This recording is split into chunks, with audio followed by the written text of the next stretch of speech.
வணக்கம். அரைக்கீரை, சிறுகீரை, முளைக்கீரை, இன்னும் நமக்கு சாதாரணமாக சந்தைகளில் கிடைக்கக்கூடிய கீரைகளை தாண்டி இன்னும் நிறைய கீரைகள், ஆரோக்கியம் கொடுக்கக்கூடிய கீரைகள் இன்னும் நிறையவே இருக்குது. அந்த வகையில் ஏற்கனவே நம்ம சில கீரைகளை பற்றி பார்த்துருக்கோம். இந்த வீடியோவில் இன்னும் சில கீரைகளை பற்றி பார்க்க போகிறோம். நீர்நிலைகளை சுற்றி இருக்கக்கூடிய இடங்கள், வயல்வெளிகள், புதர்கள், சாலையோரங்கள்னு நிறைய இடங்களில் இந்த கீரைகளை நம்ம பார்க்க முடியும். கிராமங்களில் மட்டும் இல்லாமல் நகரங்கள்லையுமே நிறைய இடங்களில் சாதாரணமாக கிடைக்கக்கூடிய கீரைகளாகவும் இந்த கீரைகள் இருக்குது. அது என்னென்ன கீரைகள், அதை எப்படி பயன்படுத்தணும், அதனுடைய சிறப்பு, நிறைய விஷயங்களை பற்றி தெரிஞ்சுக்கலாம். அதுக்கு முன்னாடி நம்ம சேனலுக்கு சப்ஸ்கிரைப் பண்ணிக்கோங்க. பக்கத்தில் இருக்கக்கூடிய அந்த நோட்டிஃபிகேஷன் பெல் பட்டனையும் கிளிக் பண்ணிக்கோங்க.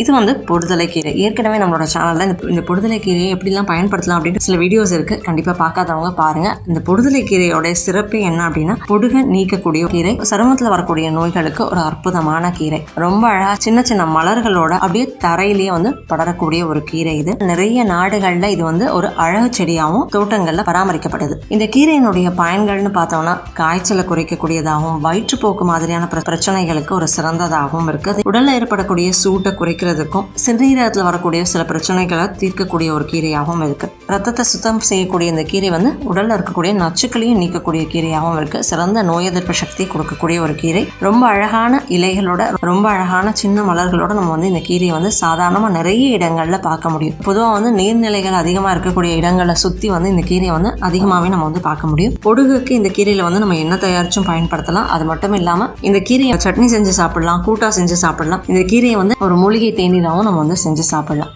இது பார்த்தோம்னா தூதுவளை கீரை.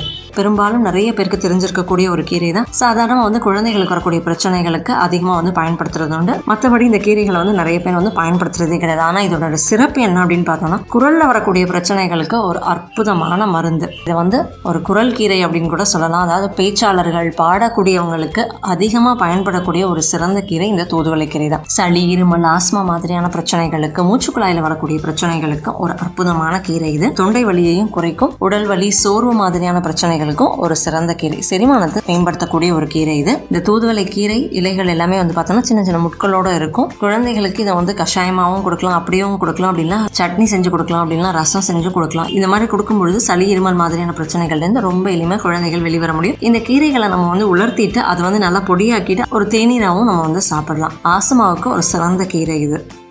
இது பார்த்தோம்னா மூக்கிரட்டை கீரை. இது புனர்னவா அப்படின்னு சொல்லுவாங்க. நம்மளுடைய எவ்வளவு கெட்டு போய் அழிஞ்சு போயிருக்கக்கூடிய செல்லையும் உயிர்ப்பிக்கக்கூடிய ஒரு சிறந்த கீரை இது. செல்லுக்கு புதிய உயிரை கொடுக்கக்கூடிய ஒரு அற்புதமான மூலிகை கீரை இது.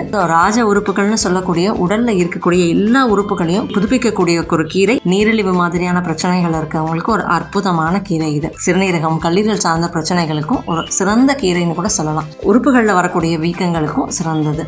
ரத்த சோகை மாதிரியான பிரச்சனைகள் இருக்கிறவங்களுக்கு ஒரு அற்புதமான கீரை. உடல் சூட்டை குறைக்கக்கூடியது. அதே மாதிரி மூட்டு வலிக்கும் சிறந்தது. வாய்ப்புண் மாதிரியான பிரச்சனைகளுக்கும் சிறந்த பலன் கொடுக்கும். மூட்டு வலிக்கு ஒரு சிறந்த கீரைன்னு கூட இதை நம்ம சொல்லலாம். இதை எப்படிலாம் நம்ம செஞ்சு சாப்பிடலாம் அப்படின்னா, இப்போ நீரிழிவு மாதிரியான பிரச்சனைகள் இருக்கிறவங்க இதை அப்படியே கஷாயமா நல்லா கொதிக்க வச்சுட்டு சீரகம் சேர்த்து சாப்பிடலாம். அப்படி இல்லைன்னா கூட்டு பச்சடி மாதிரி செஞ்சும் சாப்பிடலாம். இல்ல பொரியல் மாதிரியும் நம்ம செஞ்சு சாப்பிடலாம். சிறந்த அற்புதமான ஒரு கீரை. இது பார்த்தோம்னா இரவுல பூக்கக்கூடிய ஒரு செடி.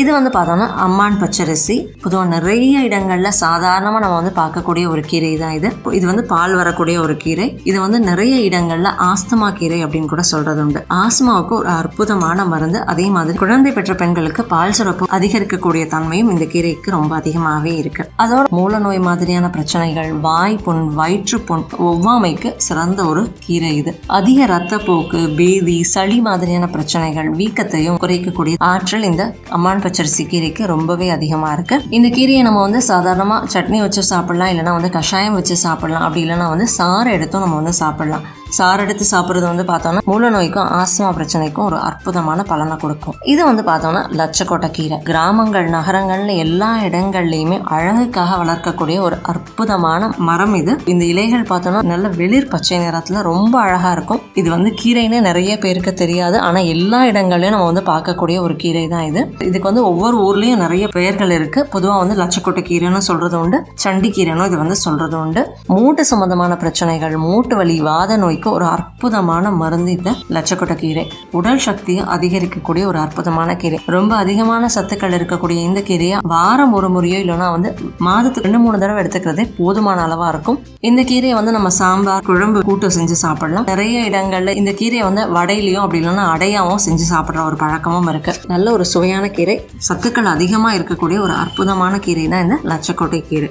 இப்போ பார்த்த இந்த சில கீரைகள் எல்லாமே வந்து சாதாரணமாக நமக்கு எல்லா இடங்கள்லையுமே கிடைக்கக்கூடிய கீரைகள் தான். இந்த கீரைகளை பற்றி இன்னும் நிறைய விஷயங்கள் தெரிஞ்சுக்கணும்னா நம்ம சேனலில் இருக்கக்கூடிய வேறு சில வீடியோக்கள் அதெல்லாமே இருக்குது. கண்டிப்பாக பார்க்காதவங்க அதையும் பாருங்கள். அதே மாதிரி இந்த கீரைகளில் செய்யக்கூடிய உணவு முறைகளுமே நம்மளோட சேனலில் இருக்குது. கண்டிப்பாக அதுவுமே பார்க்காதவங்க பாருங்கள். நம்ம பார்த்த இந்த கீரைகள் எல்லாமே வந்து சாதாரணமாக நமக்கு சாலையோரங்களில் கிடைக்கக்கூடிய கீரைகள் தான். இதில் எந்த ரசாயனங்களுமே கிடையாது, எந்த பூச்சிக்கொல்லியுமே கிடையாது. அதுவும் இப்போ வரக்கூடிய மழை காலங்களில் பொதுவாக எல்லா இடங்கள்லையுமே நம்ம அதிகமாகவே படர்ந்தும் இருக்கும். இது எல்லாமே வந்து பார்த்தோன்னா ஆரோக்கியம் கொடுக்கக்கூடிய ஒரு சிறந்த கீரை. இந்த மாதிரி இன்னும் நிறைய கீரைகள் இருக்கு, பயன்படுத்த ஆரம்பிப்போம். அதெல்லாம் வேற ஒரு வீடியோவில் நம்ம பார்க்கலாம். இந்த வீடியோ பயனுள்ளதாக இருந்ததுன்னா லைக் பண்ணுங்க, ஒருத்தவங்க ஷேர் பண்ணுங்க. நம்ம சேனலுக்கு இன்னும் சப்ஸ்கிரைப் பண்ணிக்கோங்க. பக்கத்தில் இருக்கக்கூடிய நோட்டிஃபிகேஷன் பெல் உடனே கிளிக் பண்ணிக்கோங்க. என் ஆரோக்கியம், என் குடும்பத்தின் ஆரோக்கியம், என் சமூகத்தின் ஆரோக்கியத்திற்கான பயணம் இது. கைகோர்ப்போம், ஆரோக்கியத்திற்கு விதையாவோம். நன்றி.